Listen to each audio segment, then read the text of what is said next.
Boa noite, meus amados irmãos. Nesta noite eu quero convidá-los a acompanhar comigo a leitura do Evangelho de Mateus, capítulo 17, do versículo 14 ao versículo 21. Evangelho de Mateus, capítulo 17, do versículo 14 ao 21. Eu estarei lendo e peço que você acompanhe na sua Bíblia. Diz assim a palavra do nosso Deus: E quando chegaram para junto da multidão, aproximou-se dele um homem que se ajoelhou e disse: Senhor, compadece-te de meu filho, porque é lunático e sofre muito, pois muitas vezes cai no fogo e outras muitas na água. Apresentei-o a teus discípulos, mas eles não puderam curá-lo. Jesus então exclamou: ó geração incrédula e perversa, até quando estarei convosco? Até quando vos sofrerei? Trazei-me aqui o menino. E Jesus repreendeu o demônio, e este saiu do menino, e desde aquela hora ficou o menino curado. Então os discípulos, aproximando-se de Jesus, perguntaram em particular: por que motivo não podemos nós expulsá-lo? E ele lhes respondeu: por causa da pequenez da vossa fé. Pois em verdade vos digo que se tiverdes fé como um grão de mostarda, direis a este monte: passa daqui para acolá, e ele passará. Nada vos será impossível. Mas esta casta não se espelhe senão por meio de oração e jejum. Que Deus nos abençoe com a sua palavra. Meus queridos, quando nós olhamos para esse texto, nós vemos que ele descreve os acontecimentos depois de Jesus ter descido do monte. Ele estava no monte, ele se revelou aos seus discípulos, então ele desce, e ao descer do monte, eles se deparam com um grande alvoroço, porque os escribas estavam ali discutindo com os seus discípulos. E os detalhes dessa discussão nós podemos ver lá no Evangelho de Marcos, capítulo 9. E eu peço que nesse momento você faça isso, abra lá em Marcos capítulo 9. Nós vamos ler o versículo 14 e 15, porque aí descreve o contexto, o que estava acontecendo, porque os escribas estavam discutindo com os discípulos de Jesus Cristo. Marcos capítulo 9.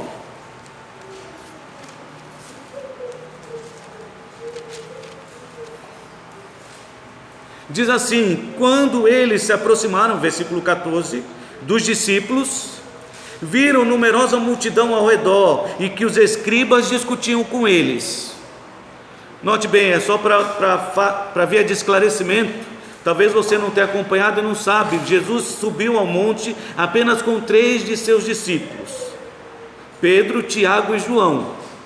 Por isso o texto diz que ele desceu e estava se aproximando dos discípulos, os demais, aqueles que não subiram o monte junto com ele. Então, quando Jesus estava descendo, se aproximando dos discípulos, eles viram uma numerosa multidão ao redor dos discípulos, e que os escribas discutiam com eles. E logo toda a multidão, ao ver Jesus, tomada de surpresa, correu para ele e o saudava. Talvez ficaram surpresos. Jesus apareceu e pegou eles no ato, discutindo ou pressionando os discípulos. Eles foram surpreendidos com a presença de Jesus. Então ele interpelou os escribas: o que é que discutis com eles? Por que vocês estão pressionando meus discípulos? O que está acontecendo aqui? Então nós notamos a resposta dos escribas no versículo 16 até o verso 18. Por que eles estavam discutindo? E a resposta é que um dentre a multidão respondeu: mestre, eu trouxe-te o meu filho, possesso de espírito mudo, e este, onde quer que o apanha, lança-o por terra, e ele espuma, rilha os dentes e vai definhando. Roguei a teus discípulos que o expelissem, e eles não puderam. Perdão, não li o verso 16, que simplesmente diz: então ele interpelou: por que discutis com eles? E o versículo 17 e 18 foi o que nós acabamos de ler. O homem do meio da multidão então explicou a Jesus o que estava acontecendo. Eles estavam discutindo porque ele trouxe o seu filho para ser curado pelos discípulos de Jesus, e eles não conseguiram curá-lo. Então Jesus, depois de mostrar sua indignação por causa da incredulidade dos seus discípulos, e muito provável também por causa da incredulidade daquele povo, no verso 19 você nota isso: ó geração incrédula, até quando eu estarei convosco? Até quando vos suportarei ou vos sofrerei? Trazei um menino. E o que nós lemos é que trouxeram um menino e Jesus o curou. Jesus expulsou o demônio que estava na vida desse menino e o curou. E note muito bem que esse foi um caso excepcional. Jesus nunca afirmou que todas as doenças eram demônios, causadas por demônios. Ele nunca afirmou isso. Nós sabemos que as doenças são consequências do pecado. A natureza até hoje geme por causa dos efeitos do pecado que tem contaminado toda a criação de Deus. Jesus não afirmou isso, mas nesse caso especial, Jesus percebeu que não era uma simples cura. Os discípulos não estavam lidando com apenas algo físico, era algo espiritual. E Jesus percebeu isso, porque assim que trouxeram o menino, versículo 20 diz assim, Marcos capítulo 9, versículo 20, e eu estou lendo Marcos capítulo 9, porque ele descreve detalhes que nós não encontramos no Evangelho de Mateus, que é o nosso texto da meditação desta noite, Mateus capítulo 17, versículo 14 a 21, então os detalhes que Marcos acrescenta é que trouxeram o menino, e quando o menino viu a Jesus, o espírito imediatamente o agitou com violência, e caindo ele por terra, revolvia-se espumando. Apenas para que você possa imaginar o que estava acontecendo, o episódio aqui, a maneira como Marcos descreve o que estava acontecendo com este menino se assemelha muito com um ataque epilético. Se você já viu uma pessoa com epilepsia, ele cai no chão, perde a consciência e ele começa a se debater, espumar, babar. É uma situação constrangedora. Quando a pessoa recobra o juízo, a consciência, ela está extremamente envergonhada apenas por imaginar o que aconteceu, e ela não tem controle sobre isso. Mas não estou dizendo com isso que todo caso de ataque epilético é influência de demônios.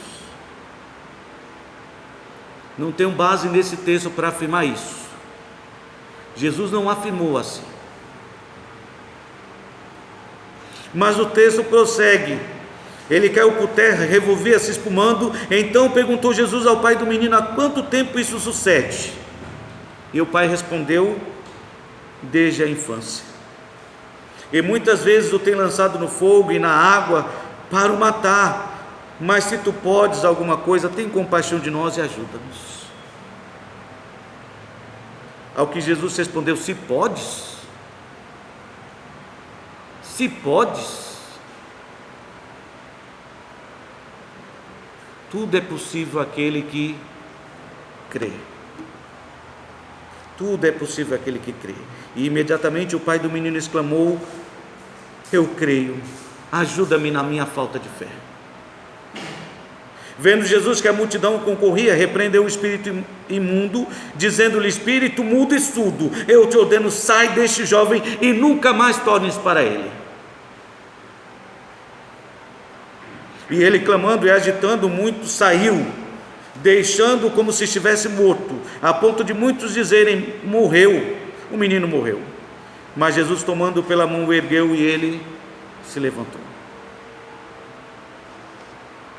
Olhamos para esse texto e somos tentados a imaginar o texto de Marcos ou o texto de Mateus, a imaginar que aqui estamos tratando apenas de apresentar Jesus como aquele que realiza curas ou expulsa demônios. Talvez esse seja o nosso pensamento, mas esse não é o assunto principal deste texto. Quando você observa os detalhes nesse texto, você nota que esse texto aqui está destacando algo importante para as nossas vidas: a fé. Como mencionei hoje pela manhã, me parece que Deus escolheu para o dia de hoje esta palavra como tema para as nossas vidas: fé, algo que está em falta na vida dos cristãos nos dias de hoje. Fé, convicção, confiança, certeza. Você nota que Jesus repreendeu os discípulos por sua falta de fé. O homem reconheceu que faltava para ele fé. Quando Jesus se une com seus discípulos e eles perguntam: Senhor, por que nós não conseguimos expulsar este demônio? E Jesus responde: por falta de fé. Jesus usa toda esta situação, este momento singular, em que ele trata da situação deste jovem, dessa criança, para ensinar algo importante para os seus discípulos: o valor da fé.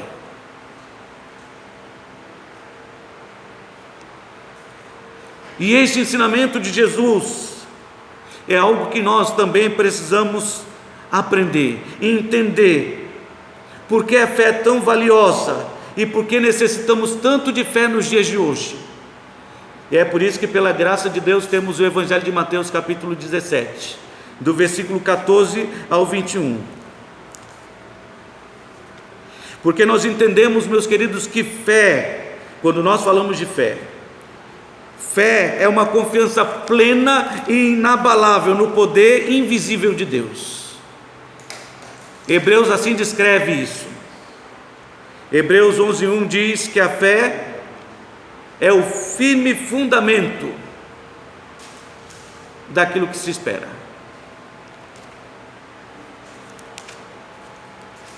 Ou como diz a minha versão atualizada: ora, a fé é a certeza das coisas que se esperam.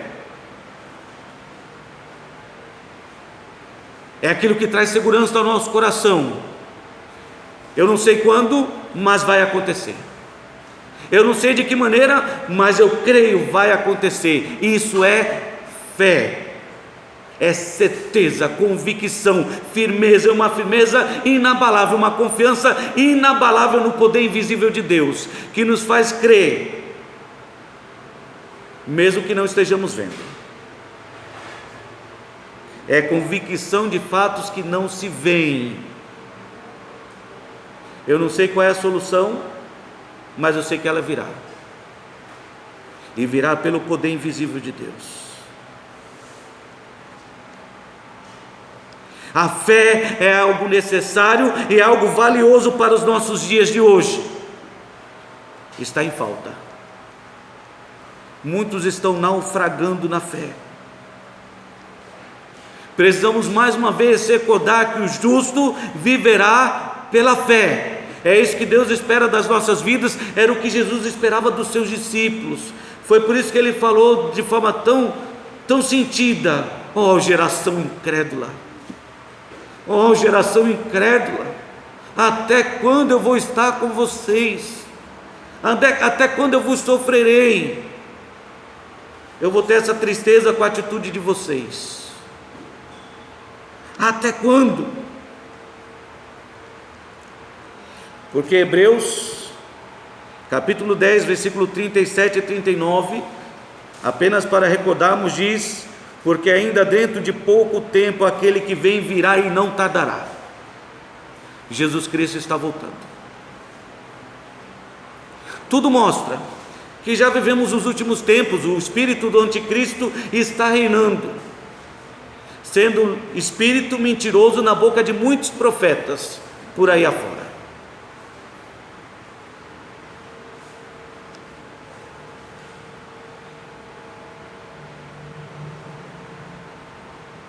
Porque ainda dentro de pouco tempo aquele que vem virá e não tardará. Então Cristo está voltando. Todavia, o meu justo viverá pela fé. É isso que Deus espera de você. É por isso que a fé é tão valiosa.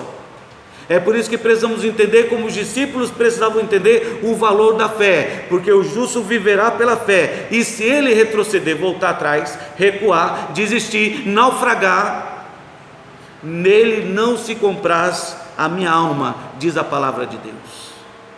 E eu amo esse texto, porque a conclusão desses versos diz assim: nós, porém, não somos daqueles que retrocedem para a perdição. Amém. Que assim seja.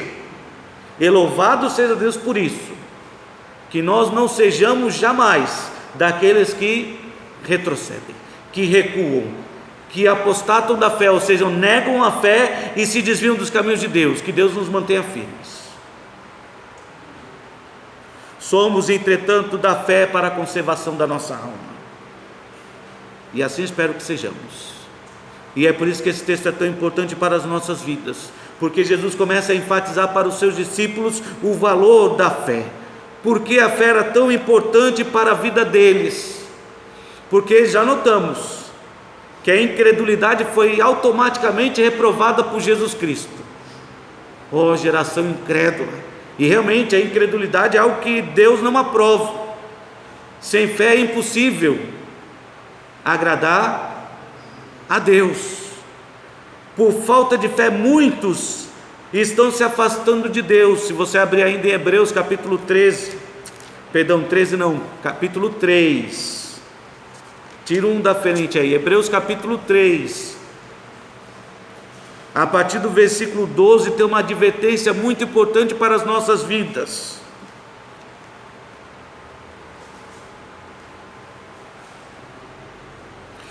Tende cuidado, irmãos, jamais aconteça haver em qualquer de vós perverso coração de incredulidade, que vos afaste do Deus vivo. Não é séria a advertência? A falta de fé é um mal, irmãos, que tem tomado conta do cristianismo desse tempo presente, mas que não pode tomar conta dos nossos corações. Tende cuidado, irmãos, jamais aconteça haver em qualquer de vós perverso coração de incredulidade,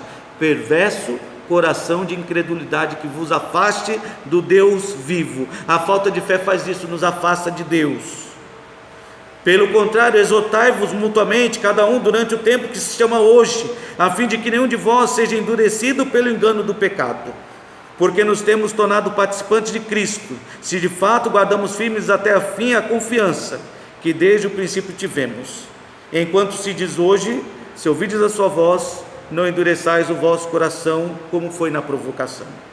Ora, quais os que, tendo ouvido, se rebelaram? Não foram de fato todos que saíram do Egito por intermédio de Moisés? E contra que se indignou por 40 anos? Não foi contra os que pecaram, cujos cadáveres caíram no deserto? E contra quem jurou que não entrariam no seu descanso, senão contra aqueles que foram desobedientes? Vemos, pois, que não puderam entrar por causa da incredulidade. A incredulidade é um mal terrível, nos afasta de Deus e nos impede de receber as promessas de Deus em nossas vidas. É o que está descrito aqui. Contra quem Deus ficou indignado? Aqueles homens, eles saíram do Egito, viram tudo que Deus fez, viram o mar se abrir diante deles, e quando foi para entrar na terra prometida, o que faltou? Fé. Uma confiança inabalável no poder invisível de Deus. Faltou fé. Por isso Deus se indignou e eles não entraram. A falta de fé é um mal terrível, irmãos, e precisamos entender isso.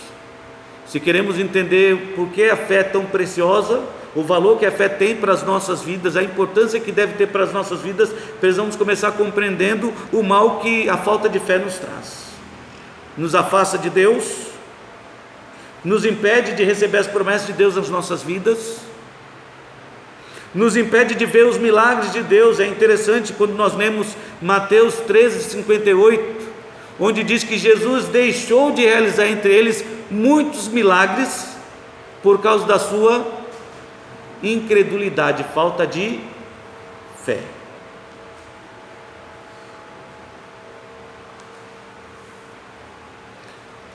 E se não ficarmos atentos, vamos descobrir que a falta de fé pode ser ainda mais grave do que nós imaginamos, porque pode ser um sinal de que a nossa vida nunca foi entregue a Deus. nunca foi entregue a Deus. E aí, a falta de fé significa que vamos ficar fora do reino dos céus. Apocalipse 21, versículo 8 diz isso. Fora ficam quem? Abre lá, Apocalipse 21, 8. Quanto, porém, aos covardes, que não tiveram coragem de aceitar Cristo, de entregar sua vida para Deus, quanto aos incrédulos, aos abomináveis, aos assassinos, essas outras palavras nem vou perder tempo descrevendo, aos impuros, aos feiticeiros, aos idólatras e a todos os mentirosos, a parte que lhes cabe será o lago que arde com fogo e enxofre, a saber, a segunda morte. Não vou dedicar tempo para explicar cada palavra, porque o fator importante aqui é a fé. E o texto diz que a falta de fé pode jogar você no lago de fogo, um lugar pior do que o inferno, porque até o inferno vai ser jogado lá dentro. Se você não sabia que existe um lugar pior do que o inferno, agora você sabe.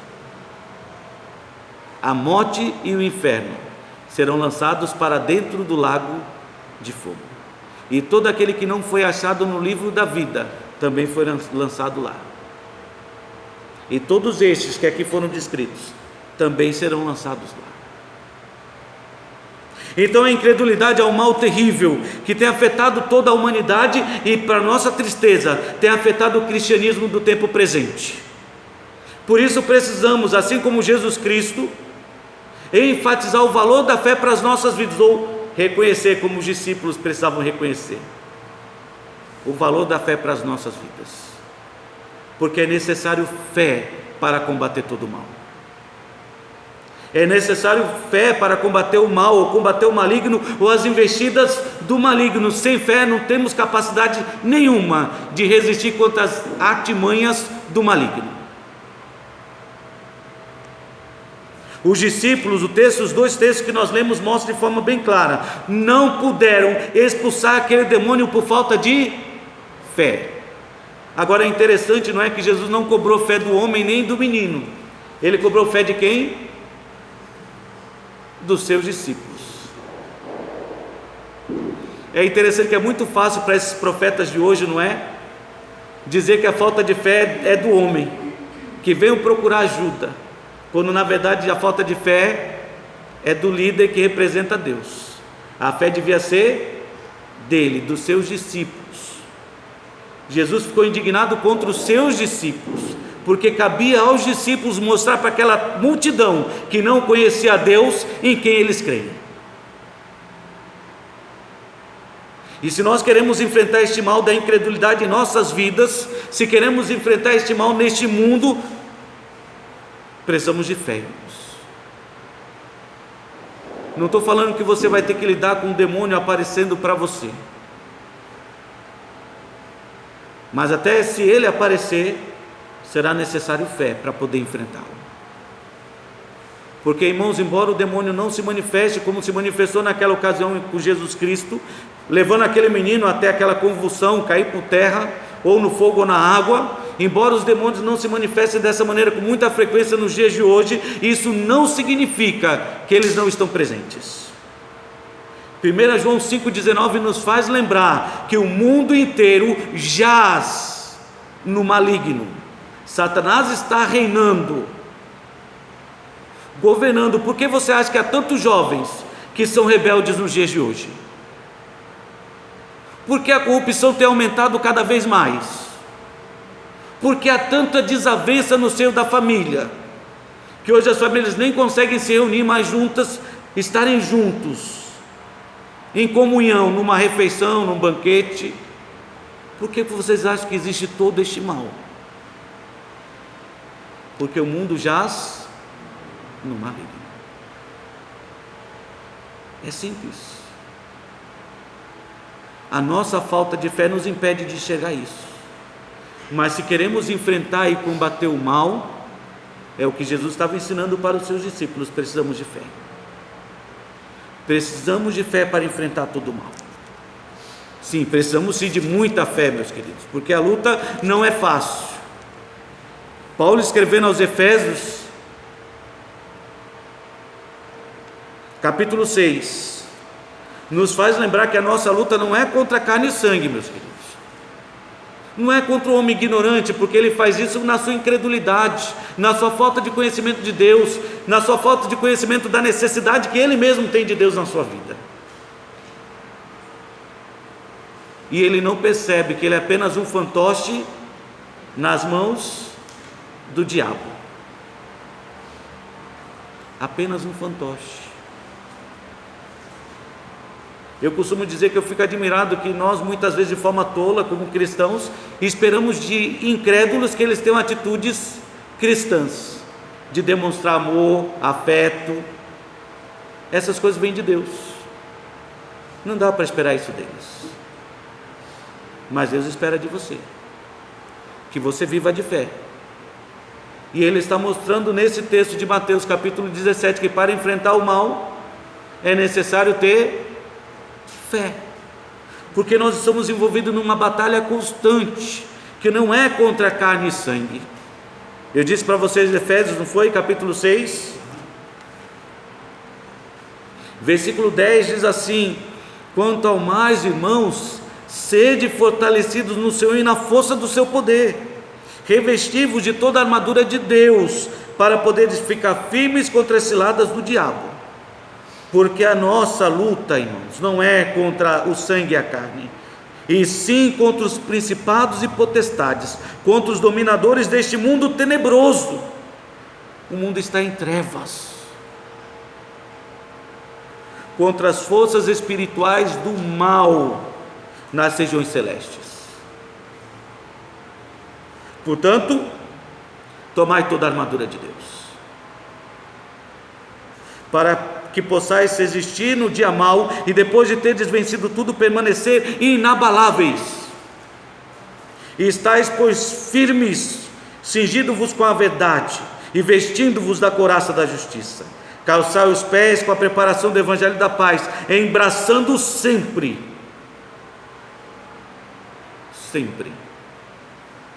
o que? O escudo da fé. A fé tem que estar conosco o tempo inteiro, todo instante, para que nós possamos enfrentar o mal e permanecer firmes. Porque é com o escudo da fé com o qual podereis apagar todos os dardos inflamados do maligno. Ele não está procurando agitar o mundo aí fora, se manifestando como se manifestou no período em que Jesus esteve aqui na terra. Ele está tranquilo, porque a fé que os crentes têm hoje não é capaz de enfrentar o mal, de lutar o bom combate da fé, como disse Paulo em 2 Timóteo 4,7: combati o bom combate, completei a carreira, guardei a fé. Então precisamos entender, irmãos, o valor da fé, a importância da fé para as nossas vidas nos dias de hoje, o quanto ela é necessária nos dias de hoje, no tempo presente, para enfrentarmos este mal que está tomando conta do nosso mundo e está tomando conta do meio cristão presente hoje. Uma igreja lotada de pessoas incrédulas,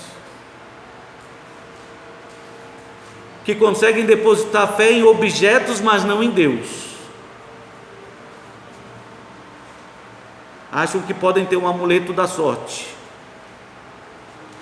alguma coisa, um lenço, um copo com água, o sal, a farinha jogado pelos cantos da casa. Isso antigamente era chamado de bruxaria. Hoje diz que é algo fundamental para a ação do Espírito. Só garanto a vocês que não é o Espírito de Deus,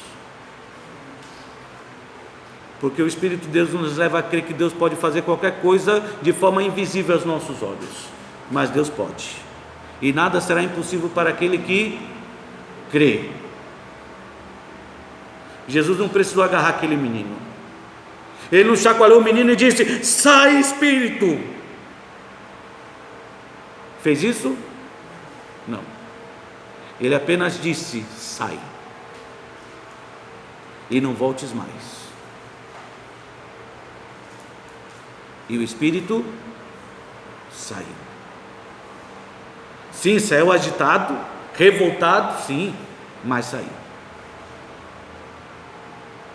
Se queremos enfrentar o mal desta geração, a falta de fé, a incredulidade, a apostasia, precisamos de fé. Judas escreveu sobre isso. Ele estava até disposto a escrever sobre algo maravilhoso para nós. Olha que mensagem maravilhosa. Falar do grande amor de Deus, da salvação que nós temos em Cristo. Mas Judas percebeu que era necessário exortar os crentes a batalhar pela fé. E só dá para batalhar pela fé com fé. Sem fé é impossível batalhar. É impossível enfrentar o mal. Os discípulos não foram capazes de enfrentar aquele mal porque faltou para eles fé. Então entenda, a fé é um grande mal presente no tempo de hoje. Nos afasta de Deus, nos impede de receber as promessas de Deus, nos impede de ver as maravilhas que Deus pode realizar.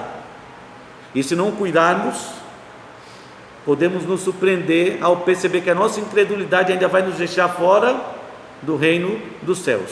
Não digo isso para um cristão, porque um cristão não pede a salvação.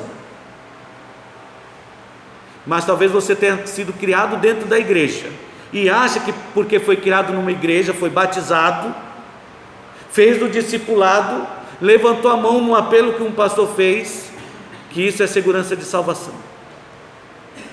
Se o Espírito não está confirmando no seu coração que você é um filho de Deus, e isso não está levando você a viver pela fé, então examina direito o seu coração, entendendo que o seu coração é enganoso. Ele pode estar enganando você. E se ele estiver enganando você, lamento, você pode parar no inferno. Mas a fé é valiosa para os cristãos. O justo deve viver pela fé. Ela é preciosa e importante para o tempo presente, porque se nós queremos enfrentar todo o mal, precisamos de fé. Precisamos de fé para enfrentar todo o mal. Precisamos de fé, meus queridos, para realizar a obra de Deus.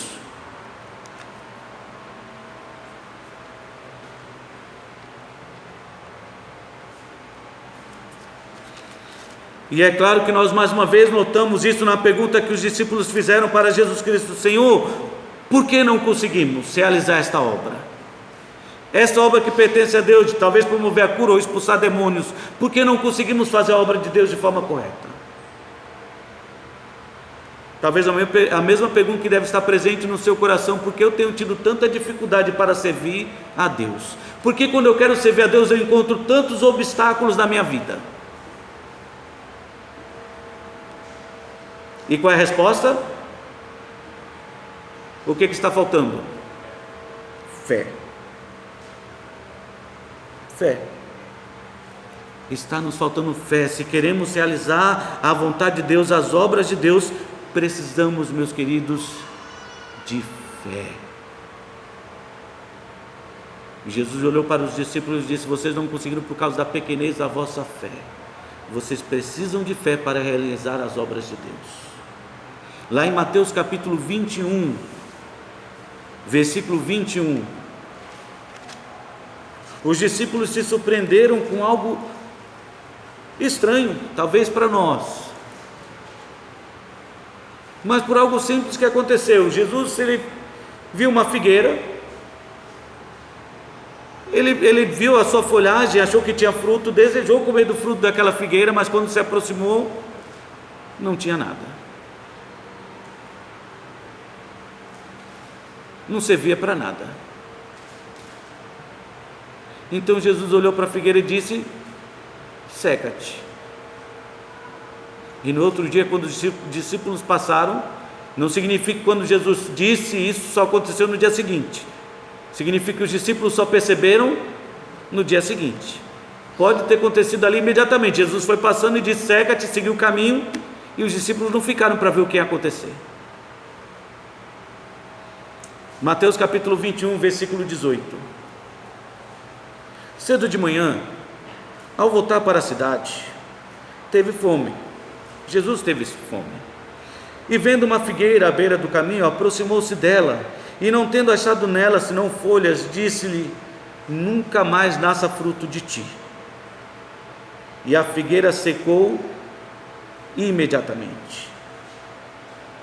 Vendo isto, os discípulos admiraram-se e exclamaram: como secou depressa a figueira? Jesus, porém, lhes respondeu: em verdade vos digo que, se tiverdes fé e não duvidardes, não somente fareis o que foi feito à figueira, mas até mesmo, se a este monte disserdes: ergue-te e lança-te no mar, tal sucederá. E tudo quanto pedides em oração, crendo, recebereis. Desculpe, irmãos, foi em outra passagem que aconteceu assim. Os discípulos perceberam mais tarde o que aconteceu. Nesse em especial, o autor aqui, Mateus, fez questão de dizer que foi imediatamente. A figueira secou-se. E Jesus diz para eles: se vocês tiverem fé e não duvidardes, não somente fareis o que foi feito à figueira, mas fareis coisas ainda maiores. Coisas maiores vocês farão, se tão somente vocês crerem. Coisas maiores vocês verão, se tão somente vocês crerem. A verdade é que muitas vezes nos falta fé para realizar a obra de Deus, mas aqueles que vivem pela fé, eles produzem frutos, e frutos que glorificam o nome do Senhor. E a fé desses que vivem pela fé, ela é uma fé operosa, que realiza grandes obras para a glória do Senhor. Você pode ler Hebreus capítulo 11, e você vai ver lá o destaque dos homens que viveram pela fé, e tudo aquilo que eles conquistaram pela fé. Tudo. Até o autor diz ao final do capítulo 11: eu podia descrever muito mais coisas, mas faltaria espaço para falar tudo que esses homens viveram pela fé e tudo aquilo que eles realizaram. Marcos 11. Praticamente o versículo 20. Quando eles passam de volta. Obrigado.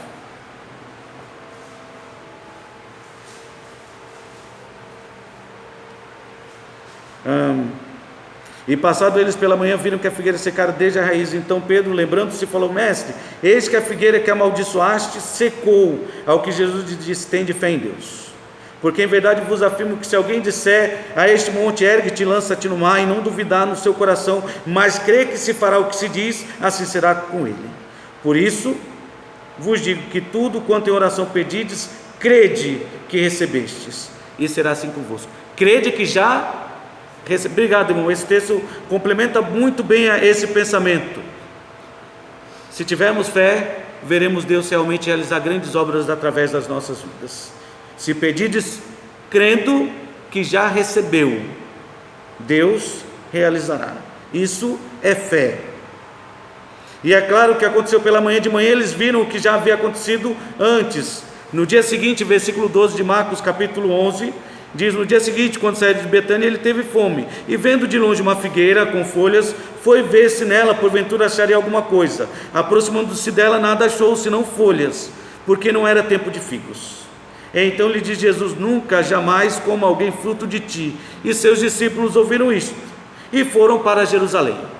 No dia seguinte, então, voltando, viram que a figueira tinha secado desde a raiz. Muito obrigado, que bom que os irmãos estão atentos. Ajuda o pastor e a provar que o pastor não está enganado ou não está mentindo. Já pensou? Puxa, que falha. Mas a verdade que queremos enfatizar aqui, meus queridos, é que se nós queremos realizar a obra de Deus de maneira agradável a Deus, porque sem fé é impossível agradar a Deus, precisamos agir com fé, servir a Deus com fé, presente em nossos corações, essa convicção de que Deus pode agir e agirá em nosso favor, mesmo que seja de forma invisível. Porque sinceramente eu vejo os crentes de hoje e eles agem muito como Tomé. Quando acontecer isso, aí eu vou crer que Deus pode. Se acontecer isso, eu vou acreditar que pode. Aquele homem se aproximou de Jesus e disse: se pode, Senhor, cura o meu filho, nos ajuda. E Jesus disse: se pode, se pode. Muitos comentaristas dizem que ele usou essa expressão para chamar a atenção do povo. Se pode. Vocês prestaram atenção no que foi que ele disse? Se pode. Deus pode todas as coisas. Aquilo que é impossível para um homem é possível para Deus. Então saiba que aquilo que parece impossível para você fazer é possível quando você crê em Deus. Se crê em Deus, tudo é possível. A luta é grande, meu querido, mas se você crê, é possível. Nós vimos hoje pela manhã Davi enfrentando Golias, parecia impossível, estava todo mundo apavorado, morrendo de medo, mas Davi disse: eu vou em nome do Senhor, e ele venceu, porque a fé dele estava em Deus. Quando Golias o desafiou, amaldiçoando ele, ele disse: Deus vai me dar a vitória, e não só você vai morrer, como vai morrer todos os filisteus. Ele ameaçou Davi, Davi ameaçou todo o povo. Um só é pouco, Deus vai fazer muito mais. E o que Jesus estava dizendo aqui para os seus discípulos: vocês vão fazer muito mais, se vocês crerem. Se vocês crerem, vocês vão conseguir fazer muito mais. Se vocês tiverem fé, vocês vão fazer muito mais. Isso faz lembrar 1 Tessalonicenses, capítulo 1, quando Paulo está escrevendo essa carta aos irmãos, ele faz questão de dizer: irmãos, eu me lembro da operosidade da vossa fé. Operosidade significa que a fé de vocês está realizando grandes coisas. 1 Tessalonicenses, capítulo 1.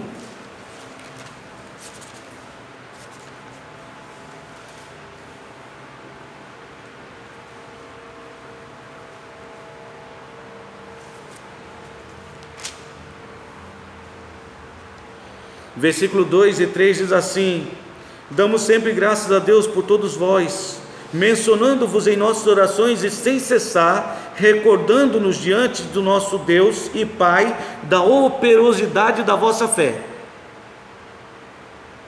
e da abnegação do vosso amor e da firmeza da vossa esperança em nosso Senhor Jesus Cristo. Então, recordando sempre diante de Deus a operosidade da vossa fé, uma fé que realiza grandes obras. Então a fé é valiosa, era importante para os discípulos e é importante para as nossas vidas. Ela é valiosa, ela é necessária no tempo presente se nós queremos enfrentar o mal, combater o mal. Ela é valiosa, preciosa, importante para as nossas vidas se nós queremos realizar a obra de Deus.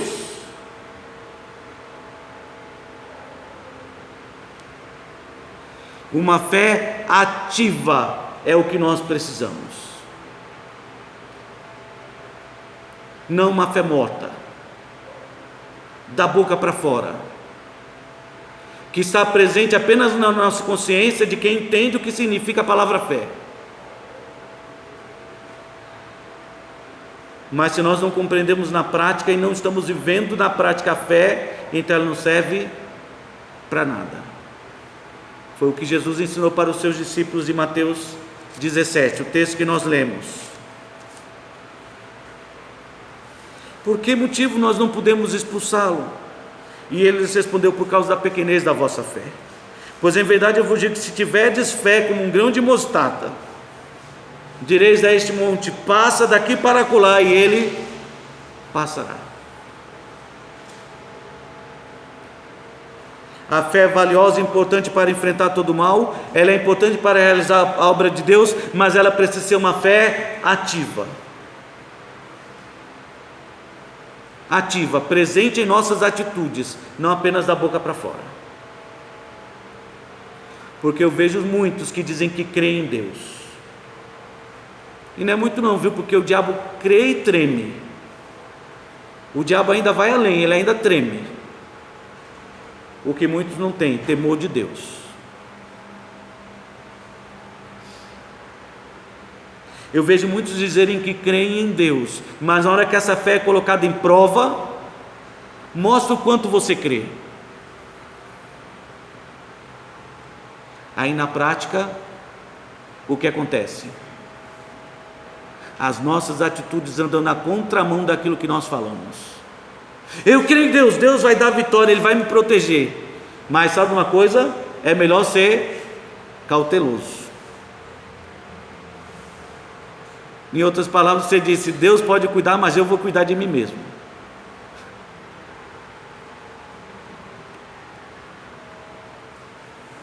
Se tiverdes fé do tamanho de um grão de mostarda, e alguém me deu um grão de mostarda para servir de ilustração e eu nem trouxe.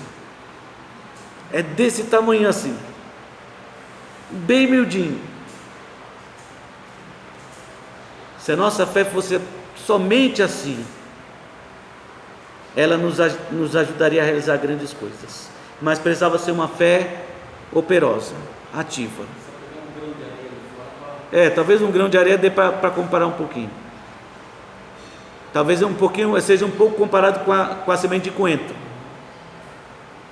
Quem conhece semente de coentro vai saber, é muito parecida com a da mostarda. Agora não dá para eu desenhar para vocês vão ter que só imaginar e depois pesquisa.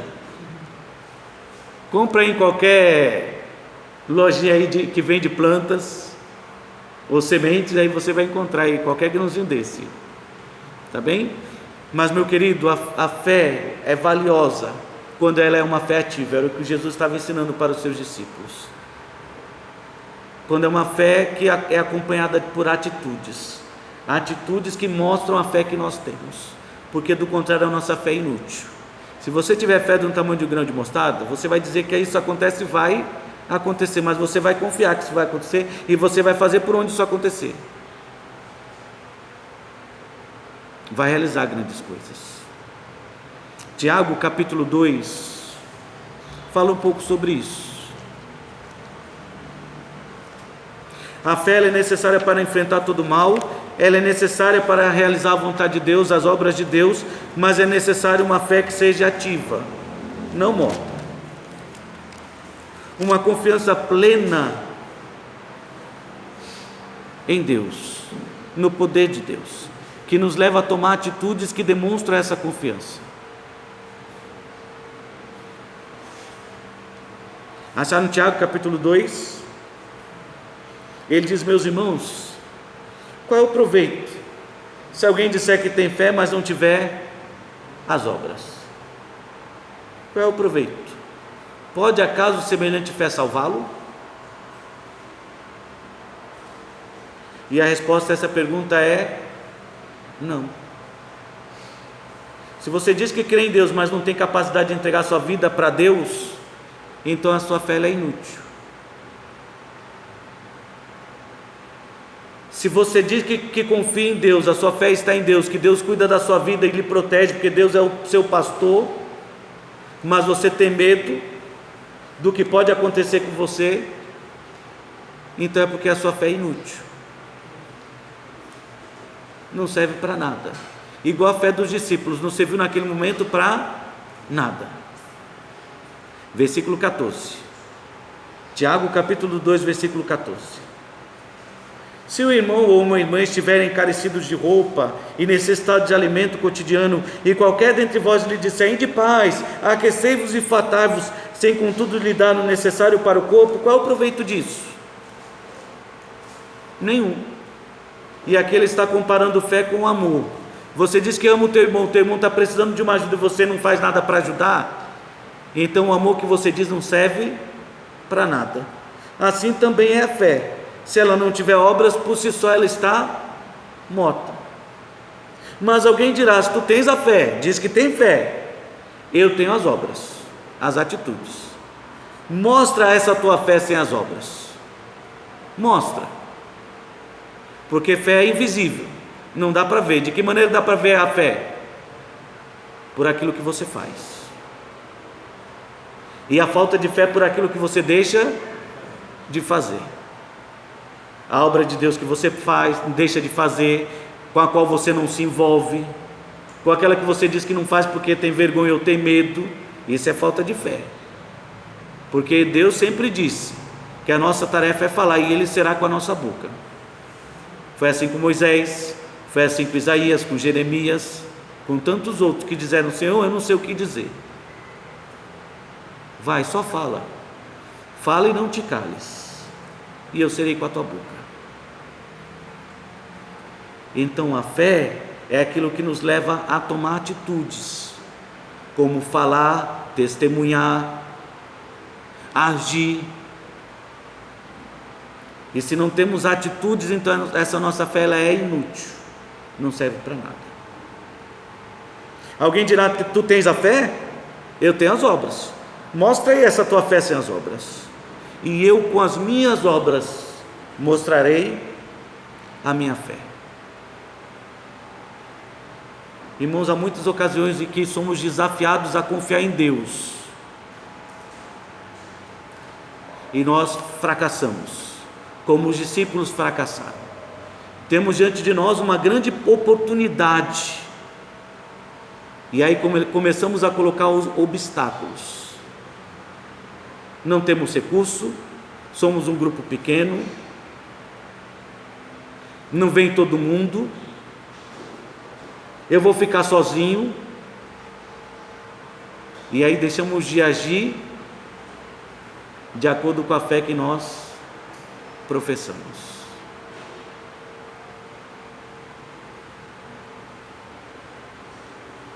O que seria de homens como Gideão, quando Deus disse: vai para a batalha só com 300? Ele poderia ter dito: Senhor, com 300? Contra 500 mil homens, só 300? Um exército de 1 milhão, só 300?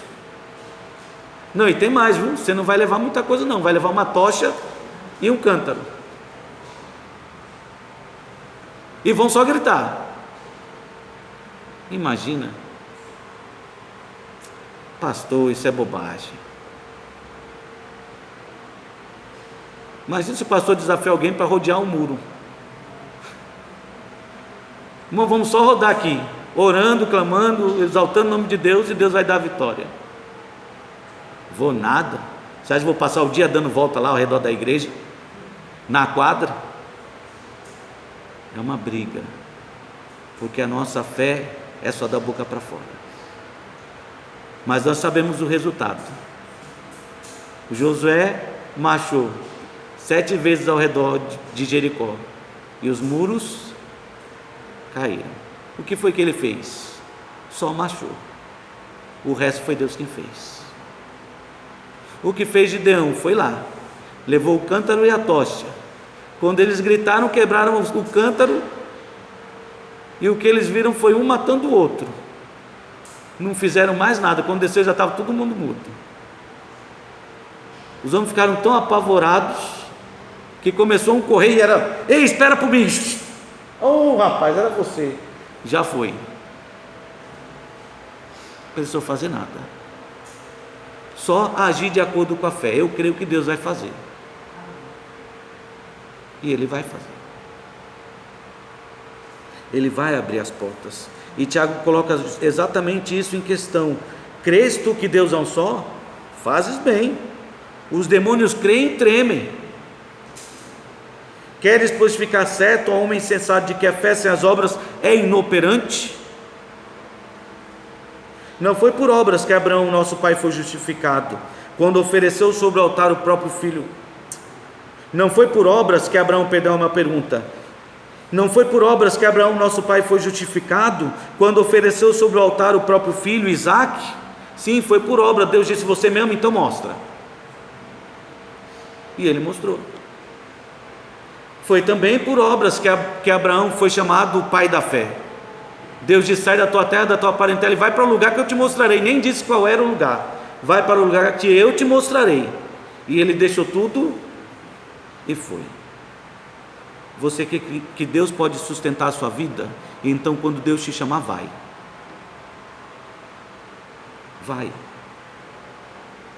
Se Deus estiver te chamando para realizar uma obra, seja aqui ou em outro lugar, se você tem fé, então vai. Satanás vai dizer que é impossível, Mas Jesus Cristo já disse que tudo é possível, você só precisa escolher em quem você vai acreditar, se em Satanás ou em Jesus Cristo. A escolha é sua. Mas a verdade é que estamos diante de uma grande necessidade. Era uma necessidade naquela época para os discípulos compreender o valor da fé, e é uma necessidade nos dias de hoje, que os crentes possam compreender o valor da fé. Para enfrentar todo o mal, para realizar as obras de Deus, é necessário realmente uma fé ativa. Precisamos crescer na fé. Jesus disse: não conseguiram por causa da pequenez da vossa fé. Então precisamos crescer na fé. E o que é necessário para crescermos na fé? Jesus deu uma pequena pista aí para nós.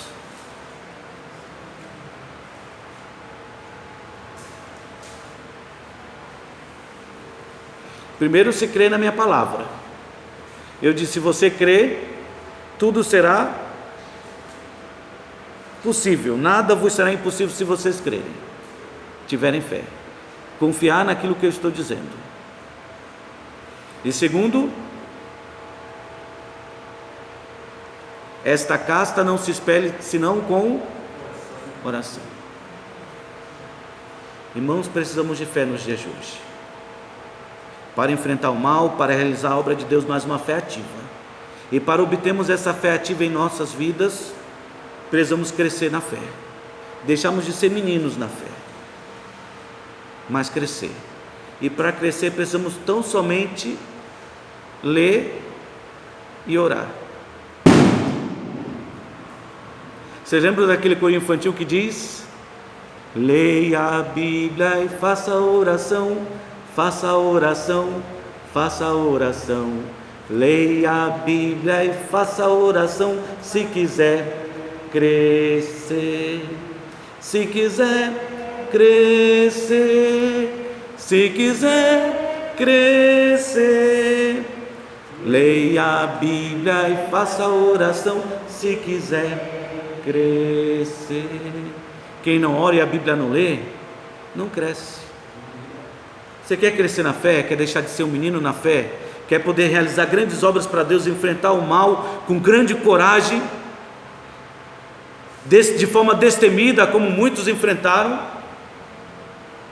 Se você quer realizar a obra de Deus de forma audaciosa, ir onde ninguém foi, e se você deseja demonstrar a sua fé por aquilo que você faz, não apenas com aquilo que você diz, então você precisa crescer, meu amado.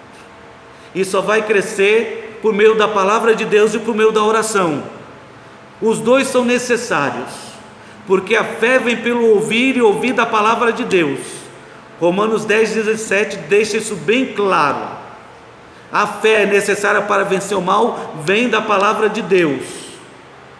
Guardo no coração as tuas palavras, para não pecar contra ti. De que maneira poderá o jovem guardar puro o seu caminho? Somente observando segundo a tua palavra. Fé para enfrentar o mal vem da palavra de Deus. E fé para realizar grandes obras vem da oração, do contato próximo com Deus, de buscar a face de Deus todos os dias das nossas vidas. Se você ler Efésios capítulo 6, a partir do verso 18 diz: toma toda a armadura de Deus e faça isso com toda oração e súplica, porque sem oração e súplica a armadura fica sem força, sem resistência. O crente começa a andar e se dá bem na vida, aí começa a achar que está indo tudo bem, aí ele começa a deixar de ler a Bíblia e orar. É tudo o que Satanás quer: iludir o crente, mostrando que está tudo bem, fazendo o crente esquecer que o mundo jaz no maligno. O mundo é inimigo de Deus, é nosso inimigo também. A carne luta contra o espírito todos os dias, e se nós não estivermos vigiando e orando, vamos cair. Se nós não estivermos vigiando e orando, vamos fracassar, como fracassaram os discípulos de Jesus Cristo. Eles fracassaram, porque faltou para eles fé. Jesus não estava por perto, eles esqueceram de confiar na sua palavra, e esqueceram de fazer o que ele sempre fez. Apresentou cada situação diante de Deus. Pai, na tua mão está a vida deste menino, que seja curado.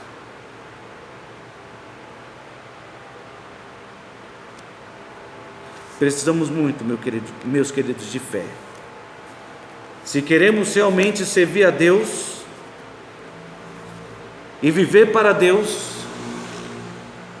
precisamos ter fé e crescer na fé, uma fé ativa, firme e inabalável. Aí sim, quando obtivermos esse tipo de fé, aí seremos em Cristo mais do que vencedores. Que Deus nos ajude a nesta noite entender o valor da fé para as nossas vidas, o quanto ela é importante e necessária, e que Ele nos faça entender que é esse tipo de fé que nos levará para a vitória. Que Deus nos abençoe.